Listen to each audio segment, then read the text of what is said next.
El primer día de la semana, María la Magdalena fue al sepulcro al amanecer, cuando aún estaba oscuro, y vio la losa quitada del sepulcro. Echó a correr y fue a donde estaba Simón Pedro y el otro discípulo a quien Jesús amaba, y les dijo: «Se han llevado del sepulcro al Señor y no sabemos dónde lo han puesto».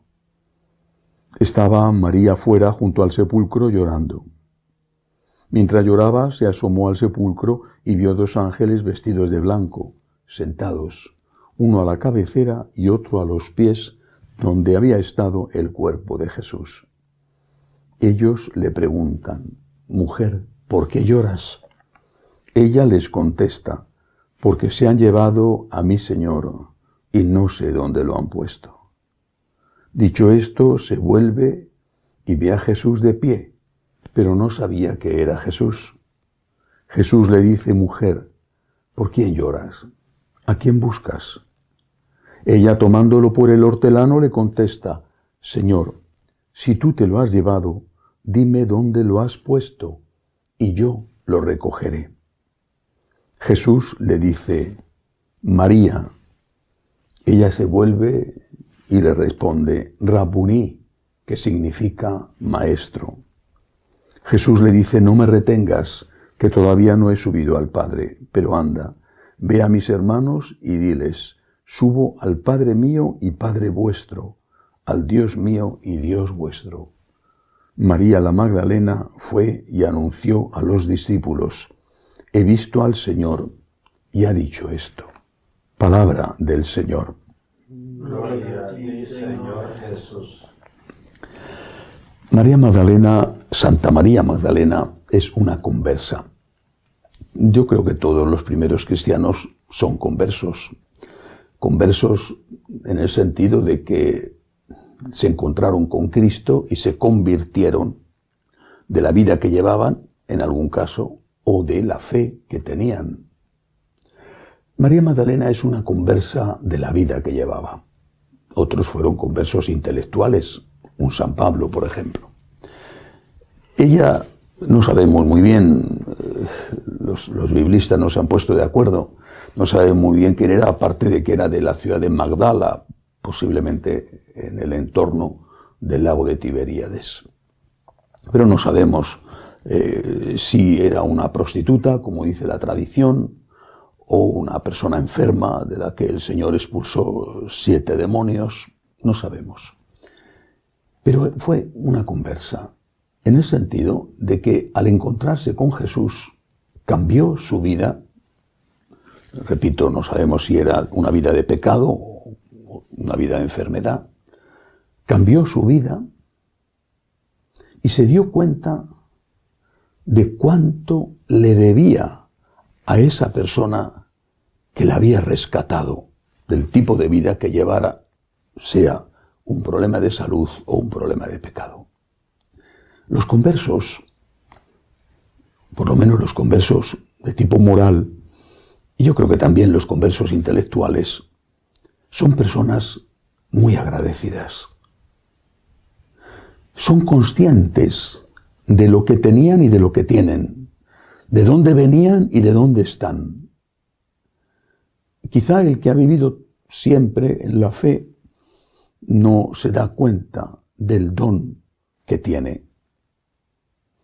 Lo ha tenido siempre y, como un niño de casa rica, ha disfrutado de las comodidades toda la vida y no sabe lo que significa estar sin ellas. Pero el que viene de la conversión, repito, tanto moral como intelectual, sabe muy bien el frío que hacía fuera, lo mal que se estaba, la angustia, el daño que hace el pecado, la incertidumbre, y agradece. El converso es una persona humilde. Además sabe no solamente lo que ha recibido, sino sabe que no se lo merece. ¿Quién soy yo, Señor, para que entres en mi casa? María Magdalena y todos los demás, pienso en un Mateo el publicano, un Simón el celota, podían decir esas palabras del centurión romano y las decían: ¿quién soy yo, Señor, para que entres en mi casa? Yo no te merezco, Señor, te necesito, te agradezco. Y te agradezco tanto más cuanto más soy consciente de que no te merezco, de que no tengo derecho a tu amor, de que no tengo derecho a que me mires a los ojos y me digas que me quieres, de que no tengo derecho a que hayas dado la vida por mí. Te agradezco, Señor, te agradezco. Esa es una característica del converso. Repito que a los que son cristianos de toda la vida, a veces, algunos por lo menos, les cuesta más trabajo tener. Y es algo que deberíamos de aprender todos. Señor, te agradezco. Y quiero que mi vida sea un himno de alabanza, un himno de acción de gracias. Mi vida, es decir, mi corazón y mis obras. Te agradezco, Señor, porque no merezco tu amor, pero lo necesito. Pero luego hay otra cosa en este Evangelio en el que se cuenta la aparición del Señor a la Magdalena, que es muy actual.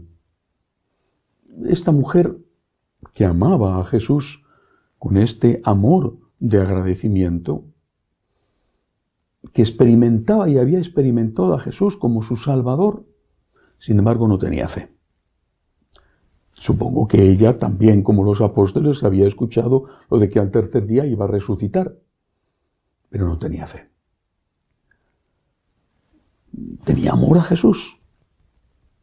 Había colaborado en el descendimiento y en limpiarle aquella sangre espantosa que cubría su cuerpo destruido.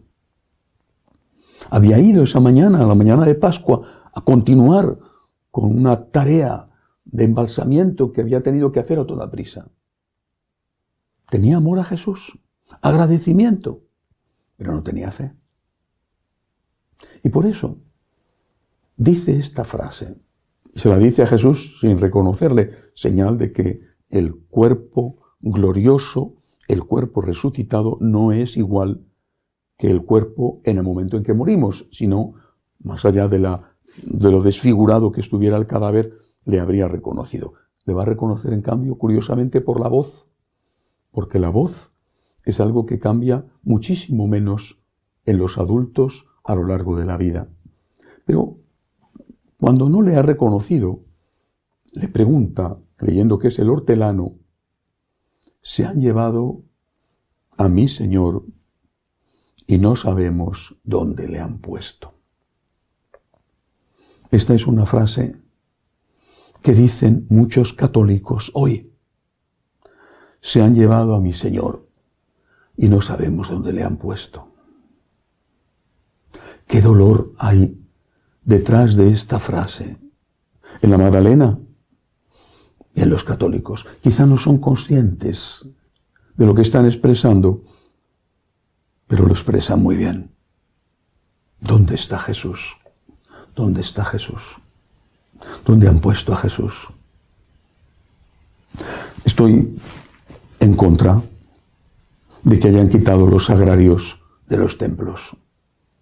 Dicen que lo mandaba el concilio. Pues yo no he visto en ningún documento del concilio que dijera que había que quitar el sagrario de los templos.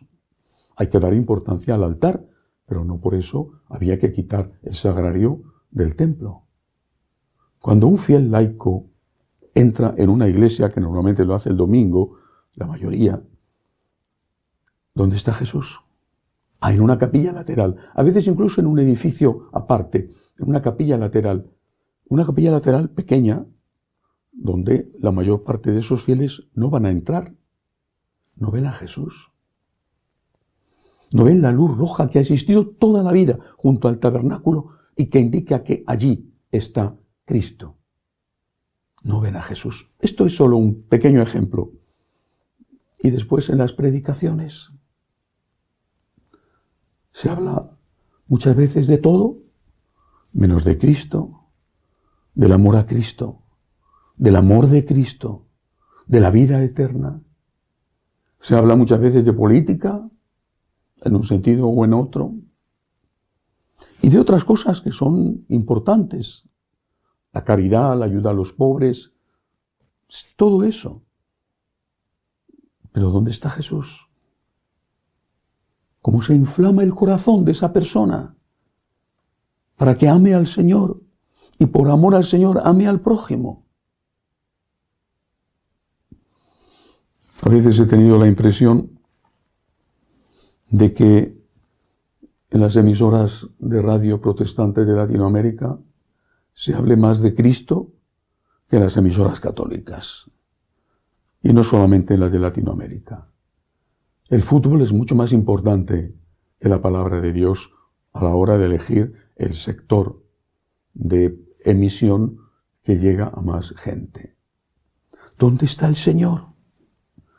¿Qué es la Iglesia? ¿Qué sentido tiene si no es para mostrar el rostro de Cristo? Para adorar a Cristo, alabar a Cristo, agradecer a Cristo, vivir para Cristo. ¿Qué sentido tiene una iglesia humanista que ha olvidado que el objetivo por el cual fue fundada fue dar gloria a Dios? Esa gloria a Dios, naturalmente, así nos lo ha enseñado Jesucristo, pasa por el amor al prójimo. El apóstol Santiago lo dice claramente en su carta. No puedes amar al Dios al que no ves, si no amas al prójimo al que ves. Pero olvidarnos de que lo primero es amar a Dios significa que dejamos a Dios por un prójimo que no conocemos y que al final ni Dios ni el prójimo, como sucede. Por eso, la pregunta de la Magdalena, que es la pregunta de millones de católicos hoy, de millones, es una pregunta que necesita una respuesta. Se han llevado al Señor y no sé dónde lo han puesto. Cristo está vivo. Cristo ha resucitado. Cristo está en el sagrario. Cristo está en la Eucaristía. Y Cristo está también en el hermano que necesita tu ayuda. Porque es Cristo el que te dice, he tenido hambre y me has dado de comer o no me has dado de comer.